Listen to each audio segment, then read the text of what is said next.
I mean, look, it's interesting how the whole misconception of cancel culture from both our ends, kasi technically, until the whole world agrees in one definition of cancel culture, we all have misconceptions with it. Mhm. But the thing is with me lang talaga, I mean, the fear that you're talking about, Pili, comes from just the sheer number. Just the sheer number of people who disagree with you. Diba? I mean, if there's anyone to cancel, it's the ones na hindi nakikinig on social media na just because you have an opinion about something, you're deemed na parang, hindi kita papakinggan or we can't have a discussion. Yun yung mga dapat i-cancel. Kasi not worth discussing, building what Rock was saying kanina na for progress anymore. It's just like biases and all that. Pero if it's just this, if a big factor of why it's hard to speak up if you're in the minority. Number 6. Speak up. I've been keeping count. Nag-glitch ako nag-glitch ako dun Pwede mo may counter. in the minority is that, well, it's just the sheer number. Ang daming magdi-disagree with you. Family members, friends, people who don't know you. Ang daming magdi-disagree with you. And that's a big part of the fear of speaking up against the majority, right? Yeah. But then again, you can't fault them for having the same views. It's their views. Nagkataon lang na mas madami. So, do you get me? Parang, I feel like, yes, it's daunting to speak up pag mas madaming nagdi-disagree with you. But cancel culture, if anything, okay, nag-cluster up nga yung people who think one way. And it's hard for the people, na minority, to speak up. But you also can't blame yung people trying to cancel. If they think a certain way, you can't blame them. And Pero, you have to give them the benefit. I'm not empowering the minority here. I'm trying to, I'm recommending that we empower institutions, not the minority. Because I understand number is a big factor on whether you're comfortable with speaking up or not. But you also have to take into account na when singular opinions or when similar opinions are homogenized, there's no one to take control of the situation. Okay, so my question ako. So do you believe that everyone has the right to share their opinions and free speech? Oh. Yeah. But the thing with cancel culture is they're not even given the chance to talk about it. They're not even given the chance to discuss about it. That's why they can't explain. All they do is hate. I mean, it's just a big hate mob sending death threats to these celebrities saying, I don't see it that way. Because I also, you guys, I understand where you guys are coming from. But you also have to understand na until you give me stat per stat, number of times this has gone wrong, and number of times this has gone right, we can't assume na puro ganyan lahat. Because like R. Kelly and the plethora of things na naka-cancel na people because they were deserving of being canceled.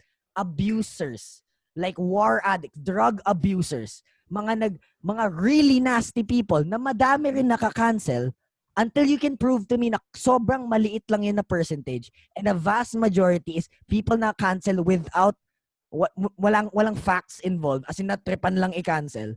I can't agree with your point. Kasi pero, madami rin times like Justin. Sige, go. I'll ask you na then, sige. What's the ratio of, ideal cancel culture situations and perversion of the idea for you, at least based on your ikaw din, Rock, based on your perception? Honest to goodness, nakikita ko puro malalaki. I mean, I can't give and I'm not afraid to say I can't give an answer to that, because until I see yung current setting ngayon, okay, so this is my experiences and this is what it feels like right now. Kahit kunyari the statistics, like someone makes a study and the statistics comes out na 5% lang pala ng lahat ng people na ko-condemn is unlawful na na-condemn sila. Or pwedeng baliktad din. I really can't give a number because what I feel right now does not reflect reality. And until I get facts to prove my point, I can't give an estimation like that for me. And to me personally, again, I think I have the same sentiment with Kyle. I'm not going to be arrogant and say I know everything and, I know these facts and I can steer my answer to this. And I can also again, that's me. I'm kind of mixed on this answer right now because I see it from your point, Narin, that we're always, I can you have to have data, you have to have the real knowledge and understanding to back up what you say because that's what's Mhm. important.